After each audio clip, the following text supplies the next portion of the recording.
Why, hello there, how are you today? Awesome Soul here, and the Gyro Mortar update is finally here. Or at least it should be. It all depends on when I put this video out and when you watch the video. But regardless, as we always do, we have the patch notes available to us. And as to be expected in the Gyro Mortar update, the big focus here is the new weapon, the Gyro Mortar. But there are a few other things that I will be going over. As well, there is a tweet that I'm sure some of you will be rather interested in. I'll try and keep this relatively short and sweet, as I'm sure you probably want to get to playing the update. But hey, it doesn't hurt to know exactly what's in the update, now does it? So, they begin the article with, on September 21st, a new dawn will arrive, and with it comes a new weapon of war, the fabled Gyro Mortar. Long has this weapon of mass destruction been talked about, often in tales and stories stretched far and wide across the galaxy. You'll be able to experience the full power for yourself when we unleash this weapon in less than 24 hours. Or possibly right now. Again, depends on when you're actually watching the video. And as I said, along with the Gyro Mortar weapon, tomorrow's update, or I guess today's update, will bring a wealth of new features, changes, and bug fixes. Starting things out, obviously, we have the Gyro Mortar, which, two things we didn't quite get from the last video I did, and that is now we know the firing angle of this weapon. It is very different, as I expected, than the other weapons. So this weapon cannot actually point straight forward, and my best guess is because we have this odd firing angle, you're probably only going to be able to mount this facing topside. So basically mounting it on top of your robot. Not on the sides, not on the front, not on the back, and not underneath, but just simply on top. It's kind of the same way that a lot of the movement parts work. The mech legs specifically. You can't rotate them onto the side, they only face going upwards. Or downwards. The mounting points are going up, the legs are going down. Hopefully you get what I mean. As such, using this weapon in close quarters will be rather tricky, so it's best to keep your distance. Anyways, I should specify the firing angle of this weapon is 10 degrees to 80 degrees. As an example, all of the regular weapons can fire from 0 degrees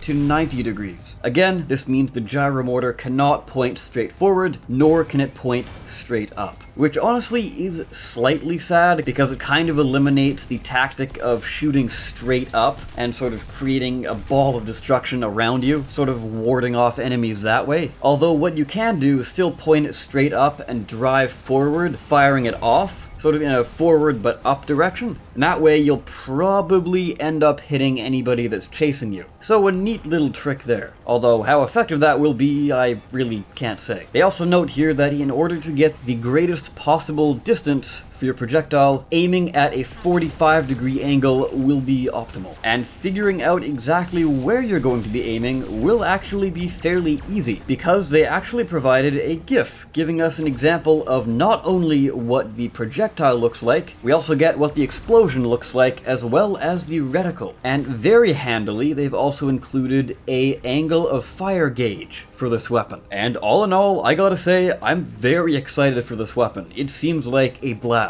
Get it? Heh?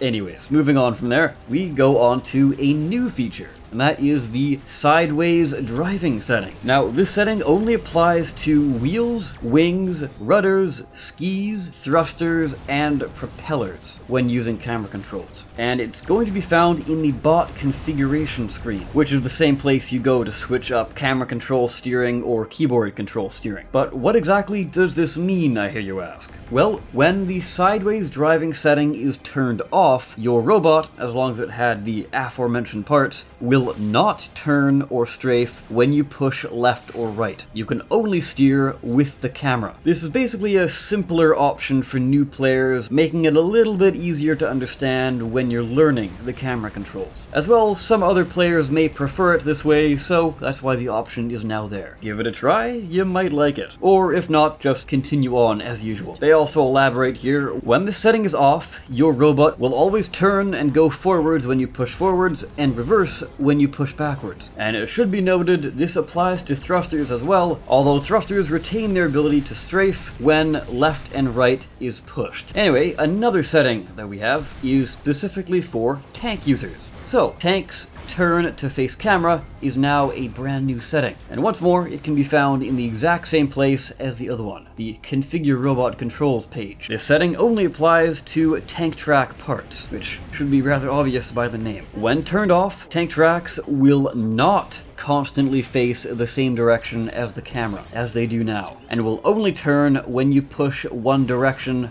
of the directional keys, i.e. forward, back, left, or right. The forward bias, as they call it, has also been removed, so your tank will always move forward or backward in the quickest way possible. This means if the game thinks it's faster for you just to simply reverse, then it will reverse you. It's not going to turn your entire tank around and then go. It should be noted though that these settings can only be applied when using camera controls. I personally don't use tanks that often, but these certainly do seem like really good additions. If you like using tanks though, I'm kind of curious what you think of all of this. Were either of those a big deal for you, or were they not really that important? Now, some other changes we have are wheel improvements. So they have improved handling when in camera control mode, particularly when you're doing a rather tight turn when you're moving slowly. And something that I'm sure nobody saw coming, they have added steering capabilities to the non-steering wheels. They aren't as good as the steering wheels, but they can steer a little. Do I think these are going to make the non-steering wheels usable? Probably not. I think they're just kind of a holdover from the past, much like how the forward-facing guns are. The other thing they've worked on is the skis. So these have been reworked, and now they behave a little like wheels, but without any forward force generation or braking. So think more like ice skates than skis, if you like. What they mean by that is you're kind of digging into the ground with your ice skates, or I guess the ice, for the example's sake, but your turning is going to be a lot easier. At least that's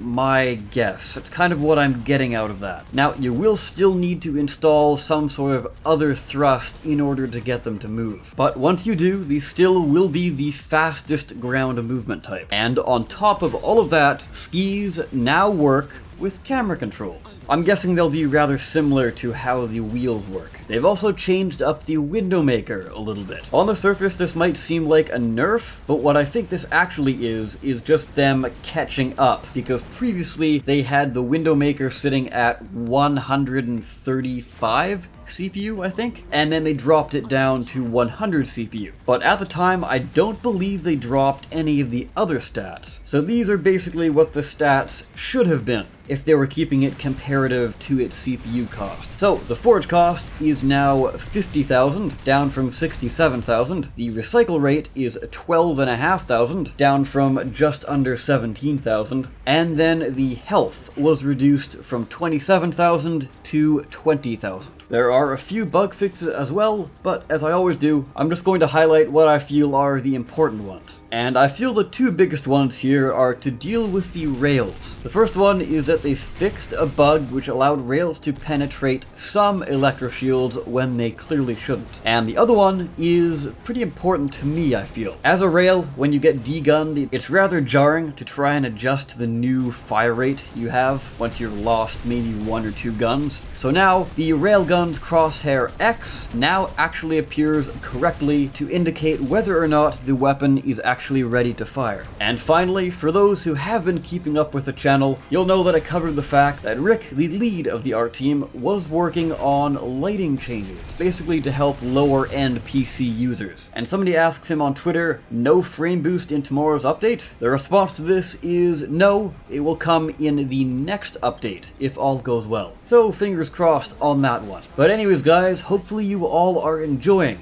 the brand new update that's out there. I will be streaming most likely on Friday, or if not, a little later. If you would like to stay up to date though, make sure you check the description of the video for a link to my Discord channel. I will be posting any updates on the schedule over there. With that guys, I of course have been the Awesome Soul. I thank you all so very much for watching. I'll see you next time.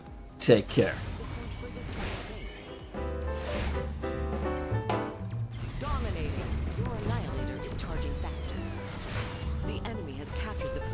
From your base.